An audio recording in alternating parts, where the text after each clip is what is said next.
Los moros que trajo Franco en Madrid quieren entrar, mientras quieren milicianos, los moros no pasarán. Mientras quieren milicianos, los moros no pasarán.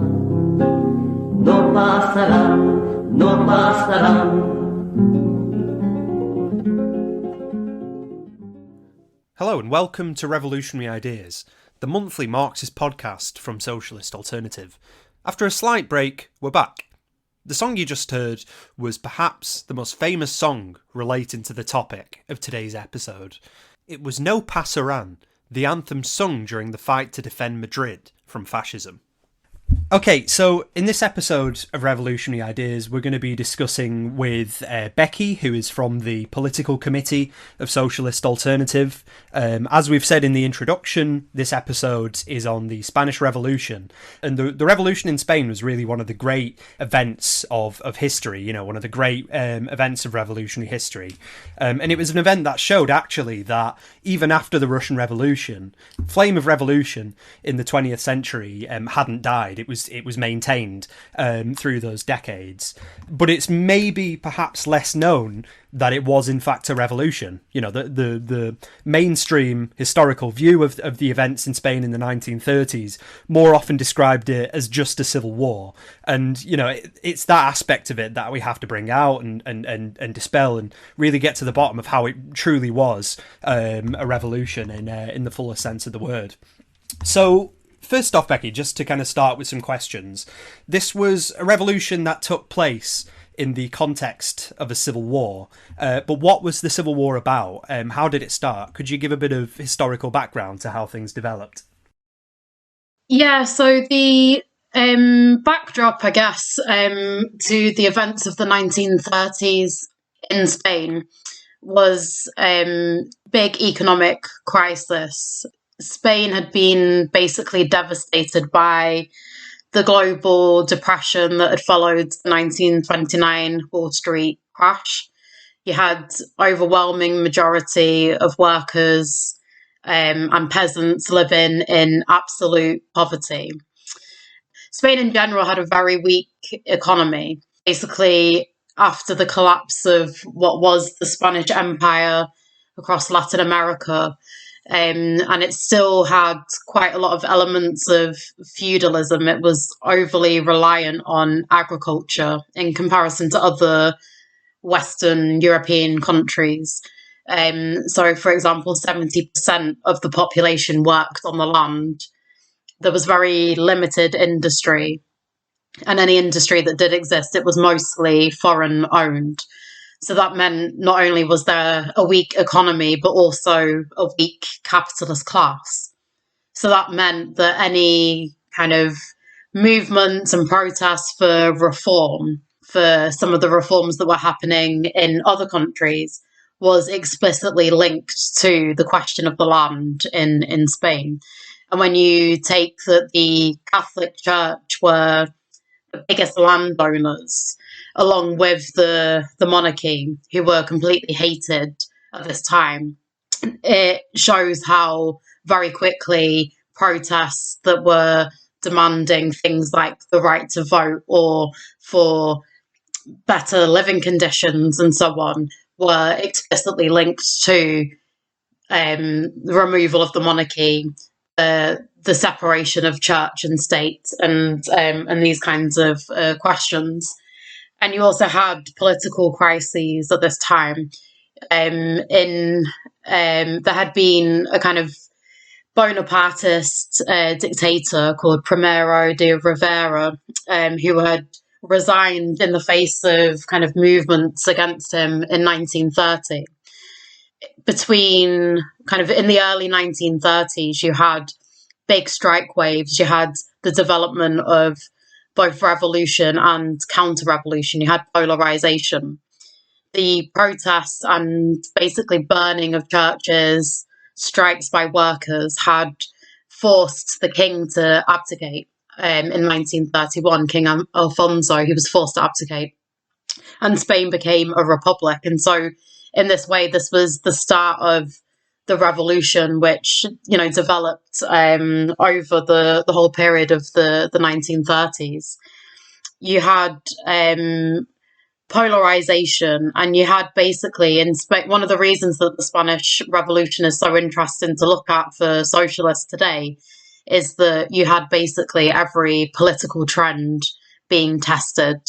You had the Socialist Party, who were kind of reformist socialists. You had anarchism, you had syndicalism, you had the Stalinism in the form of the Communist Party, and you had some people that supported the ideas of Leon Trotsky, who were mainly organised in an organisation called the POUM. But through basically these protests that were happening and these strikes, you had these workers' organisations, different organisations of the left and working class organisations becoming very big. They were, for example, the two main trade union federations, the UGT, which was led by the Socialist Party, and the CNT, which was led by the anarchists. They both had over 1 million members. They were leading these protests and strike waves, and there were attempts basically by the working class and the poor to take power on a whole number of occasions during this period before really what we can look at as the Civil War started. So you had for example, the Asturian miners who were kind of in the vanguard of this movement, actually set up a commune in 1934, which was crushed brutally by the parties that were in government at that time, who were included liberal capitalists, but also an extreme right-wing Catholic party called CEDA. They brutally crushed this commune. They killed 5,000 people in the course of that. And so you see over this period of time that there's very militant and revolutionary actions by the working class and the peasantry, and then extremely reactionary actions by the capitalist class and their representatives. And so this period of revolution and counter-revolution culminated in 1936 in February of a Popular Front government coming to power, and this included the left-wing Republicans who were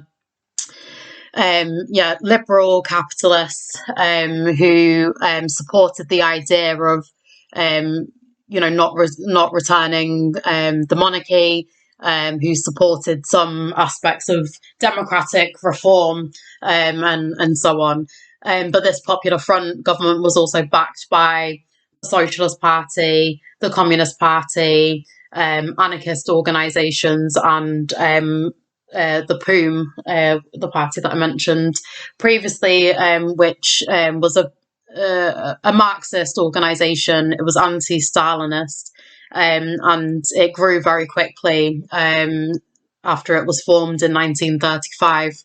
In the course of these developments, and so the kind of the intentions of the Republicans when they came to power in the Popular Front government was really to try and stabilise the situation. They didn't really want to start carrying out a lot of the things that they promised, but because of this kind of heightened situation and heightened consciousness of the working class, the working class basically started organising things themselves.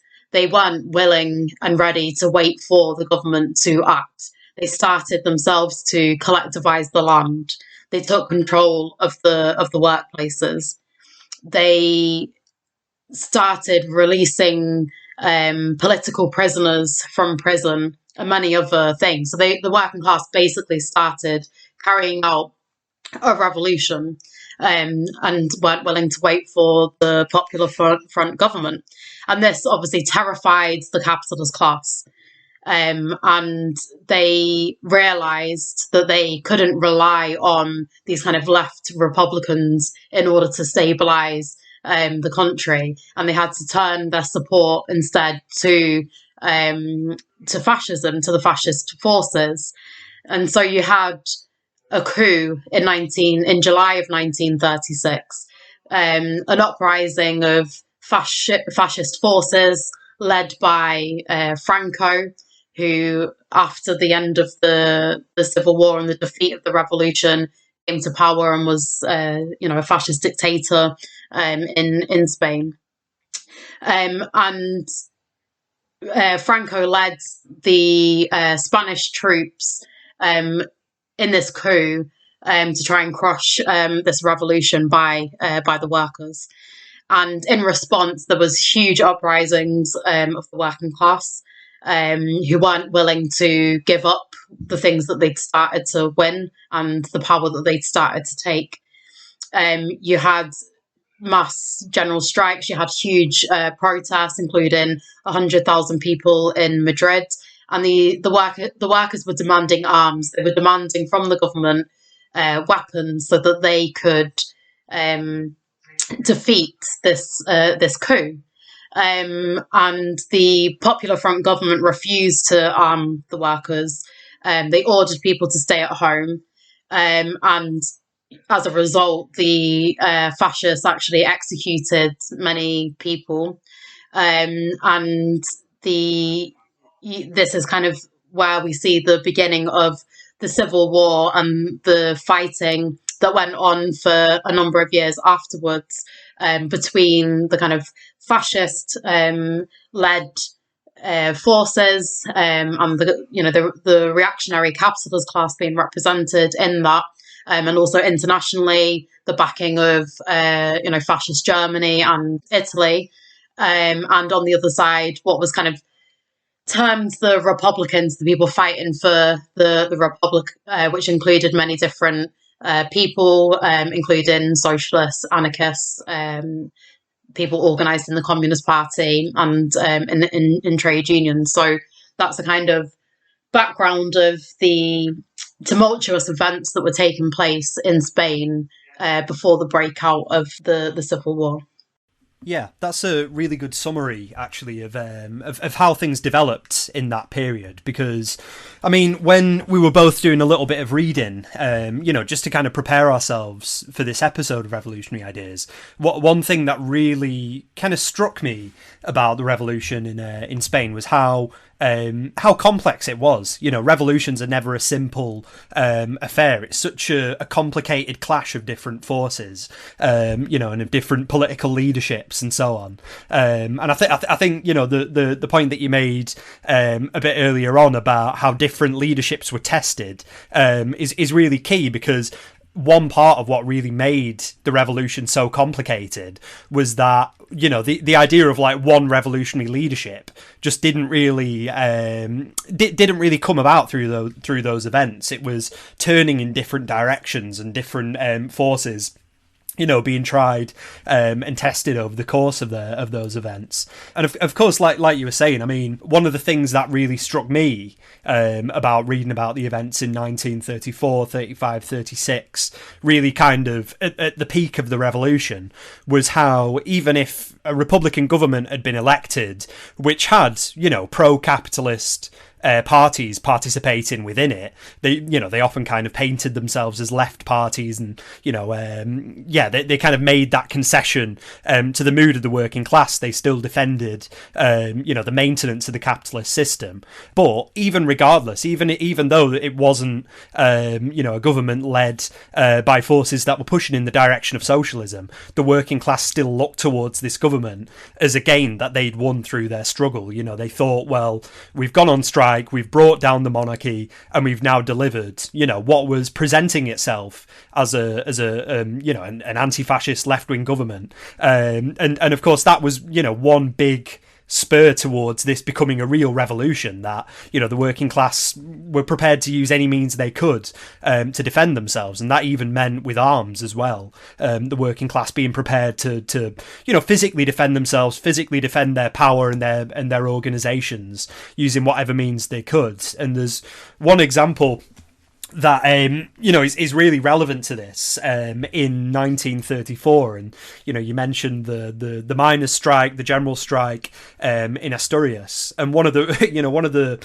funny things that I read about it was how, when, you know, they were staging this mass general strike, they were preparing to get hold of weapons to defend themselves against, you know, fascist violence, state violence, you know, violence from the military and so on. But they were also doing things that were very, very clearly planned, like burying their guns, because they knew that the capitalist government, you know, was going to try and do whatever it could to take the guns away from them. But they were aware that, you know, this was developing in a certain direction that meant they would need to defend their power at a certain stage further down the line. So it was actually kind of consciously revolutionary in that way, from the point of view of the Spanish working class, the Catalan working class, the Basque working class, and so on and so forth.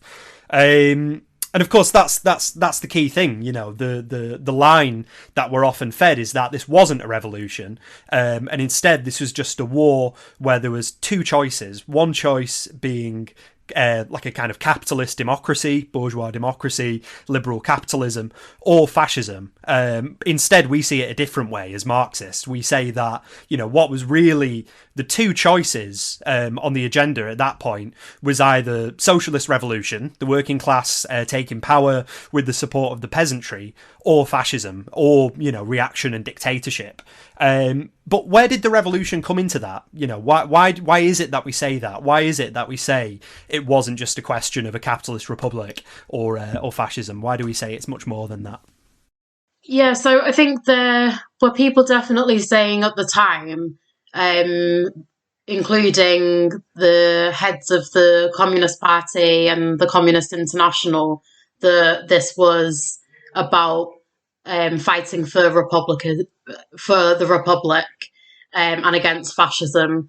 And I think that that's something that continues today, that definitely capitalist historians will refer to it, you know, only as the Civil War, and will only talk about the Republic and fascism, and even, you know, the communist parties as they exist now, and some trends on the left will kind of play down how this was actually a struggle for socialism, or a struggle for revolution beyond just wanting a capitalist republic. And I think that becomes very clear, or it becomes very clear that this was a struggle for revolution when you look at the attitudes of the working class prior to 1936. When the Popular Front government was elected, it wasn't really with huge enthusiasm and trust that they were actually going to do what they've promised. And the left Republicans had been in government previously. There had been promises made that hadn't been delivered, and so the working class saw the elections as one way and the Popular Front government, you know, uniting all of the kind of Republican voices, including revolutionary voices. They saw that as the best thing to do in the elections. But the fact that the working class started to carry out the promises of the Popular Front government by themselves, I think shows that what the working class wanted wasn't the limited program that the Republicans were putting forward. And I think that this is an example of Leon Trotsky's theory of the permanent revolution, which is basically that in a country where there is a very weak capitalist class, like there did exist in Spain for the reasons that I said before, that And there's an inability there to solve the problems of the land because the capitalists are tied up with the landowning class. They either are the landowning class or they're in coalition with them. The objective needs to carry out socialist measures becomes clear. Collectivization of the land was objectively needed to carry out any reform of the land, which is what the majority of people in Spain wanted. It's something like 3 out of 4 people in Spain were peasants, so this was a very key issue for a lot of people.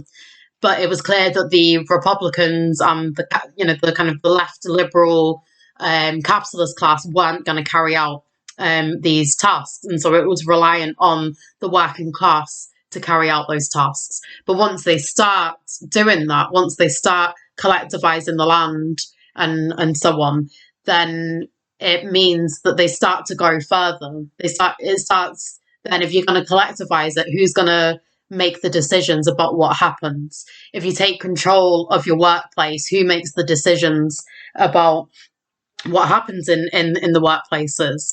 And so you kind of, in an inevitable way, you get the working class starting to not just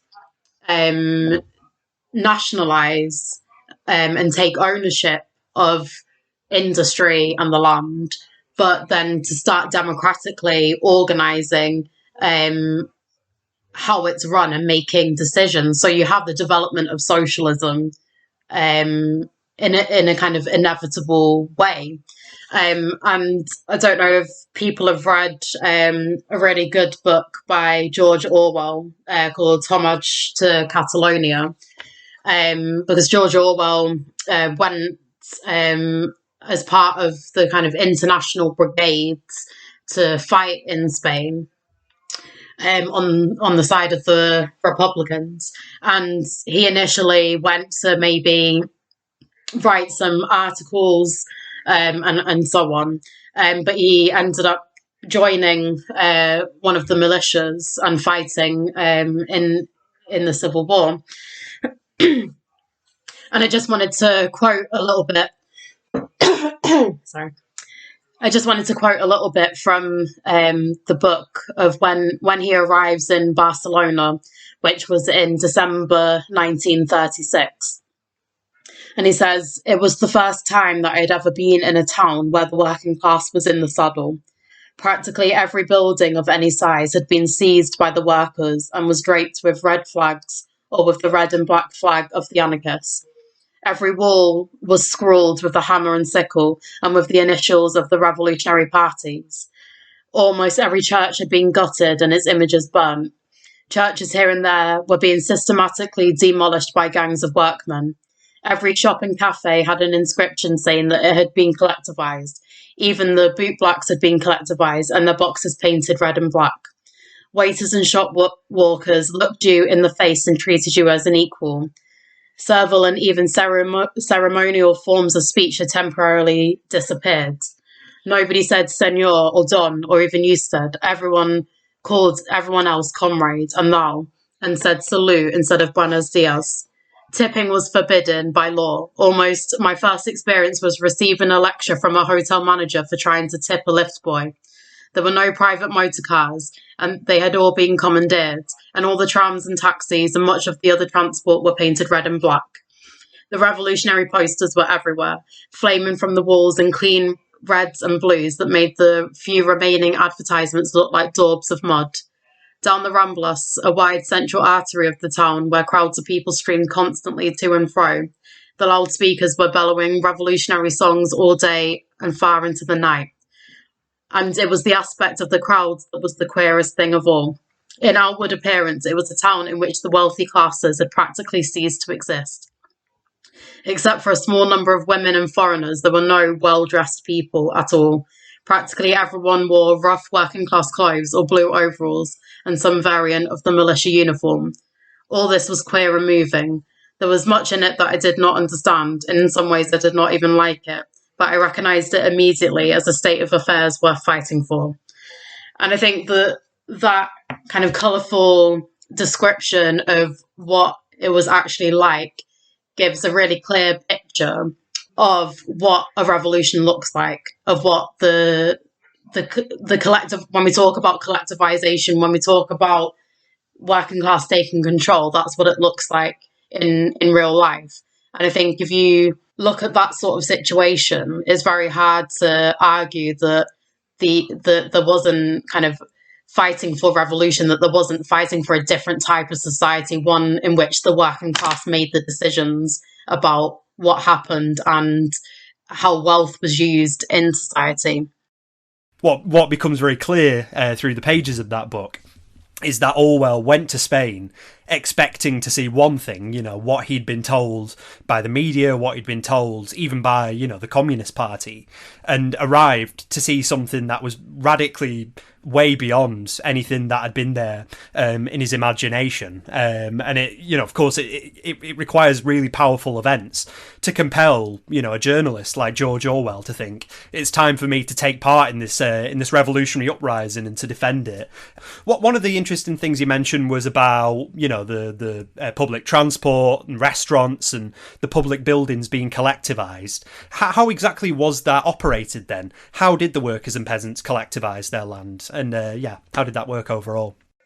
So it said about in 1936, when the coup first happened, that the workers were demanding arms, and the Popular Front government refused to arm them and give them weapons.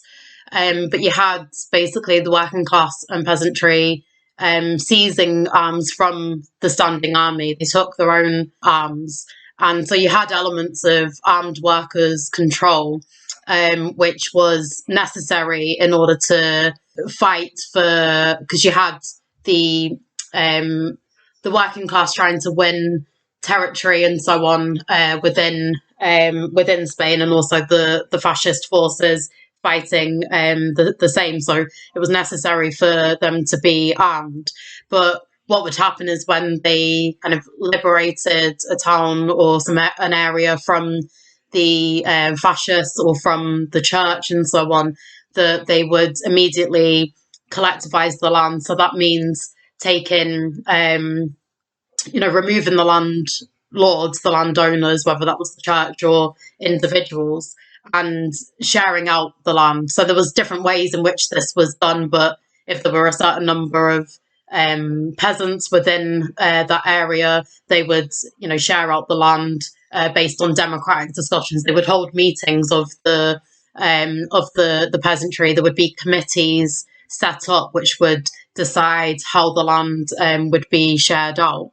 And then you had similar things happening in factories and in workplaces like shops and cafes and so on, where committees were formed and decisions were being made about prices, decisions were being made about, working conditions and all of these sorts of things by the people actually working there. Catalonia was the most industrialized part of Spain, and it was the stronghold of the revolution. You had 70% of industrial firms in Catalonia had been taken under democratic workers' control, and so you started to get decisions being made not just in an individual workplace or a small cafe or bar or something like that, but across industries and bigger factories, which obviously highlights the ability of the working class to run society. One of the problems, though, and we'll go on to discuss some of the problems that the revolution faced, and maybe some of the reasons why it wasn't successful despite this the situation existing, is that there wasn't really the linking up of these committees across different towns and cities and across different industries.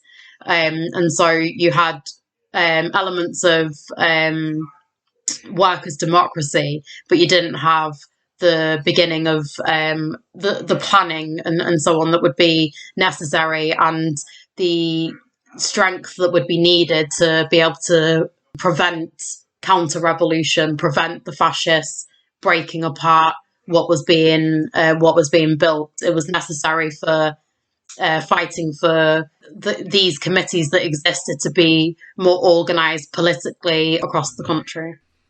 Well, I think you've really kind of, begun to touch on the elephant in the room, really, about this, because, of course, we're right to describe the events in Spain in this period very much as a revolution. But one of the key things that we're going to have to touch on now was the fact that the revolution was ultimately crushed. It was eventually followed by the coming to power of Franco and the rise of fascist forces and so on. So, of course, this was a revolution that, despite huge gains, also faced a lot of difficulties and was ultimately defeated. What went wrong with that, do you think?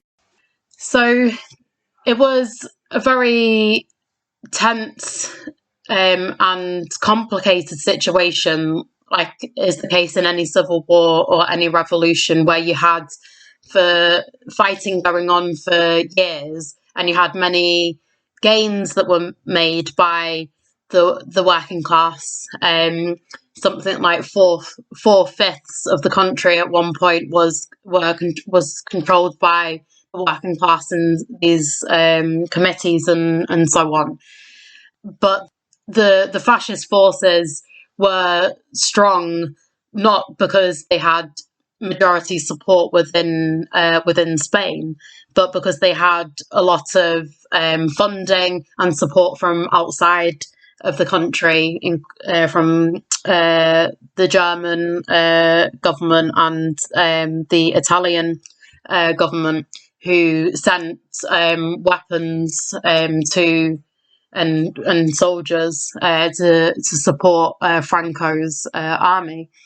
The Western capitalist countries, who supposedly were opposed to fascism a few years later in the Second World War, didn't offer any help at all to the Republican side in the Spanish Civil War, and actually blockaded the country, which created huge problems for the Republicans.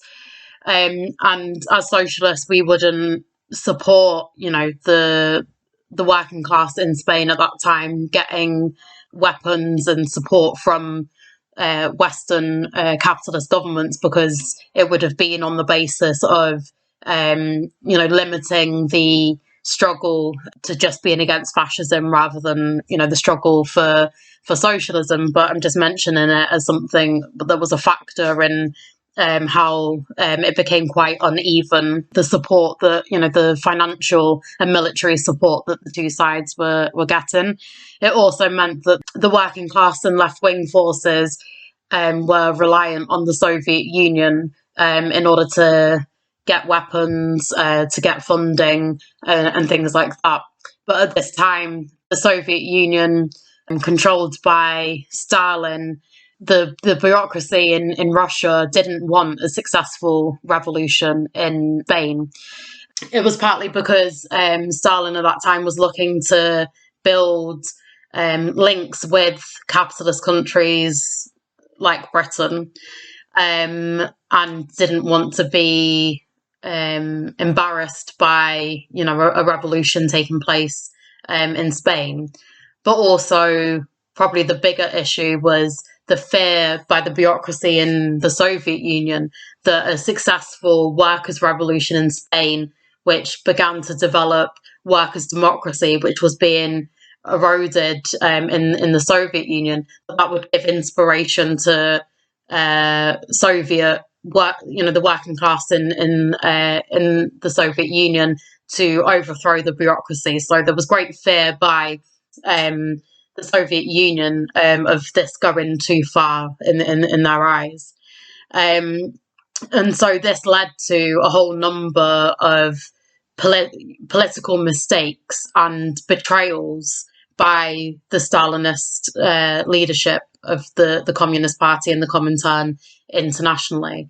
On the So whilst they were promising to give weapons to the working class and to the militias and so on, it was on the basis of trying to destroy the committees, the workers' committees, trying to hold back many of the gains that were being made. They were even, arresting and torturing people who were arguing for revolution.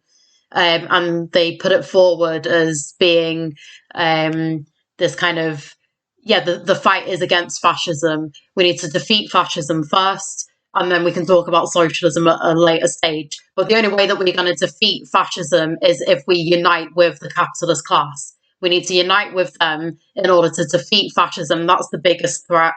And then after we've defeated fascism, then we can go on to fight for socialism. And this was one of the key mistakes made, which led to the defeat of the revolution. One of the things that is really striking is how much the Stalinists and the corrupt dictatorship, the bureaucracy in the Soviet Union essentially did everything it could within its own power to make, reality what they were claiming about the Civil War. They said, oh, this isn't a revolution, there's no question of socialism right now, no question of the working class taking power, but actually, the new organisations of the working class and of the peasants, the committees, the mass organisations being used to run the streets of Barcelona, the streets of Madrid, the rural areas with the peasants running their land, it was all with the intention of closing those down and kind of what's the word? Just sort of like shoehorning it into the aims of the liberal capitalists. So we have to call it by what it is. It was counter-revolutionary, and it wasn't just counter-revolutionary. The role that the Stalinists were playing within Spain itself, as you mentioned, it was a global thing. It was part of this overall picture of the Stalinist bureaucracy essentially saying to itself, well, we have to defend our privileges. We have to defend, our abusive bureaucratic power within Russia. And the best way for us to do it is for us to get on board capitalist governments across Europe. So the kind of line of the Communist Party, which is actually put forward very well in a film by Ken Loach called Land and Freedom, which I recommend people watch. It's very very, very easily digestible, very easy to understand. But the line they're putting forward, and it's represented well in that film, is we need the support of Britain, we need the support of France. But the funny thing about that was there was no other way to win the support of workers in those countries without making a direct appeal to them to stage their own revolutions, to stage their own strikes in solidarity with the workers of Spain.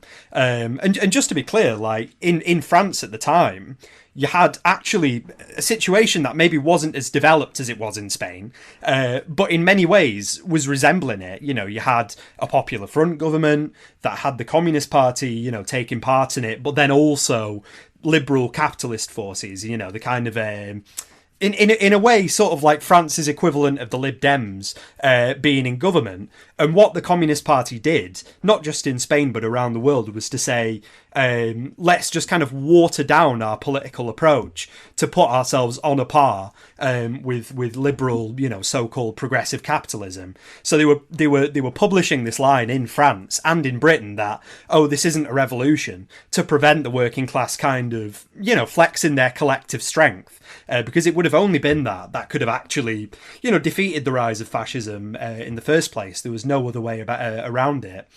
But, of course, at the same time, it wasn't just the Stalinists that were playing, a role in the Spanish Revolution at that stage. There were also other forces. We mentioned the anarchists who, had a huge organisation, the CNT, around 1 million members, as you mentioned earlier. But also the POUM, this kind of anti-Stalinist party that had sort of Trotskyist origins in those that were, working alongside Leon Trotsky. But Leon Trotsky was also quite critical of both of these other two forces, and was quite clear in a lot of his writings at the time, and in terms of, you know, a lot of what the Trotskyists were saying at the time, that they weren't providing a viable revolutionary alternative to Stalinism. But why was that? What were they doing, and what were they failing to do?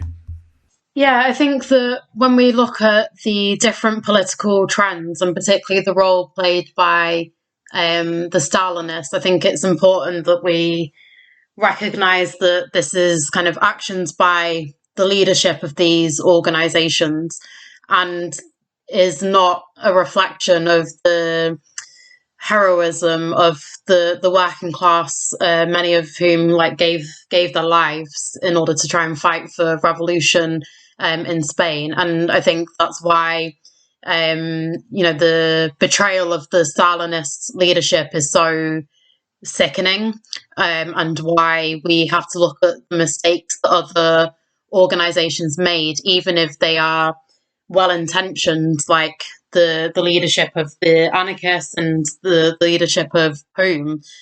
Leader of the POUM was executed when Franco came to power. So, these people weren't about trying to destroy the revolution. They just had wrong approaches.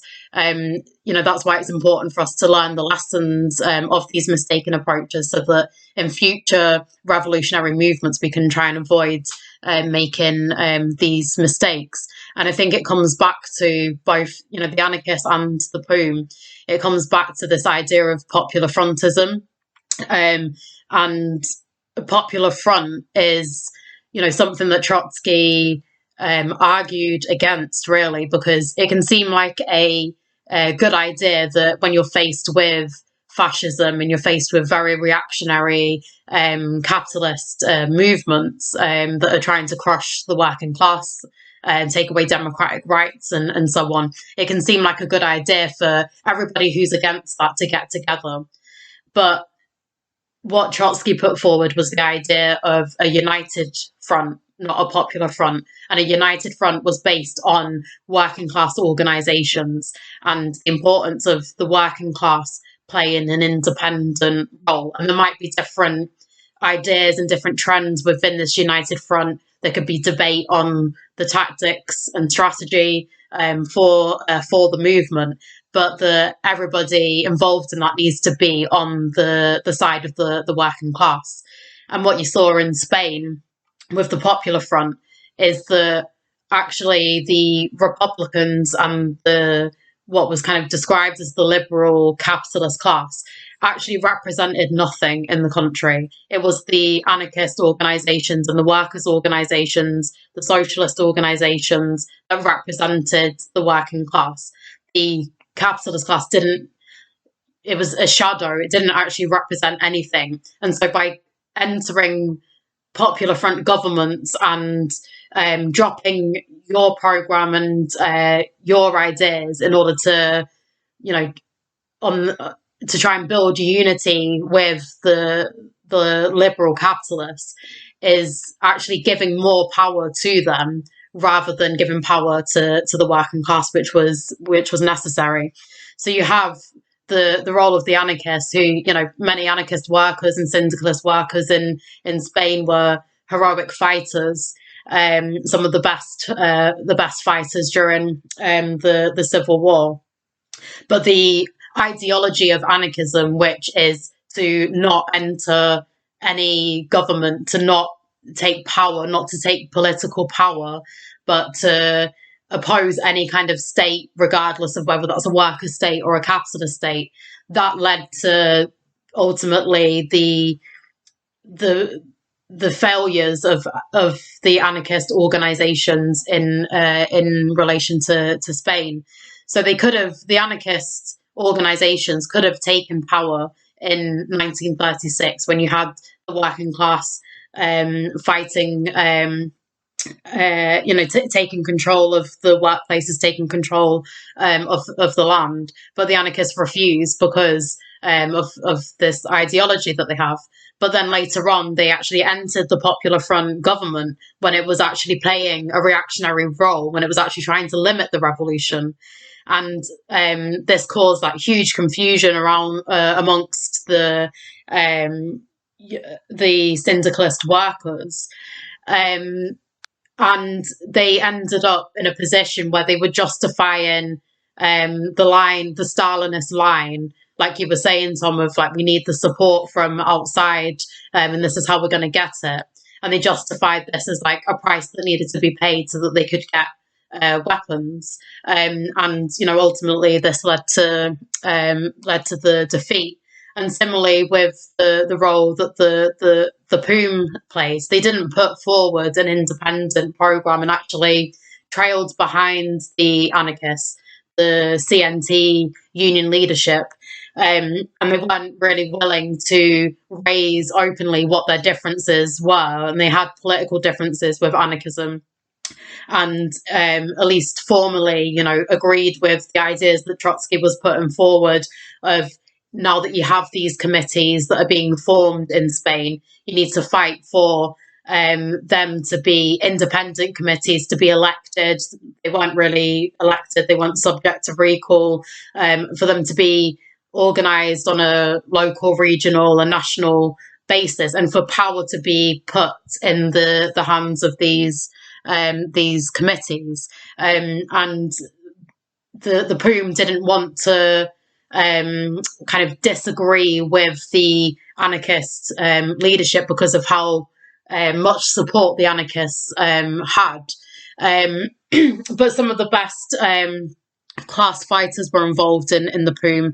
They did enter the Popular Front government, but they were expelled from it in 1936, and actually it became an illegal organisation by the Popular Front government in 1937. It outlawed the POUM, and that is kind of a reflection of the support the POUM could have developed in its kind of anti-Stalinist and Marxist ideas, but it didn't organise itself in a way that it could win the working class to its programme, and it didn't successfully put forward its programme and organise independently enough in order to win people to its programme.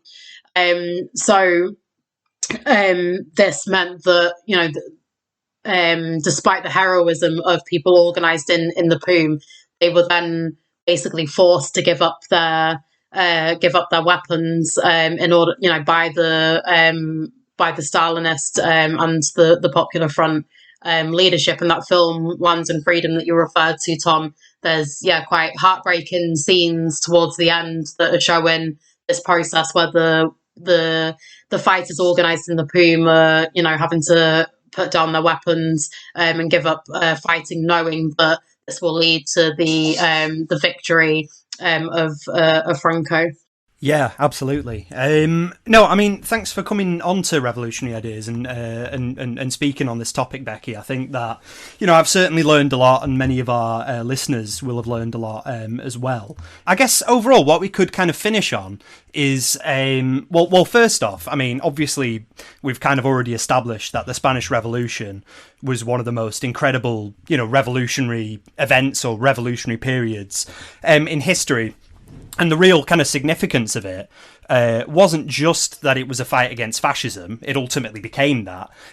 But it also could have been the beginning of a process towards world socialist revolution. But of course, there's a lot of tragedy involved in these events, like you were saying. It did end on a tragic basis with the coming to power of fascism in Spain, and really, actually, it kind of foreshadowed the events of World War II.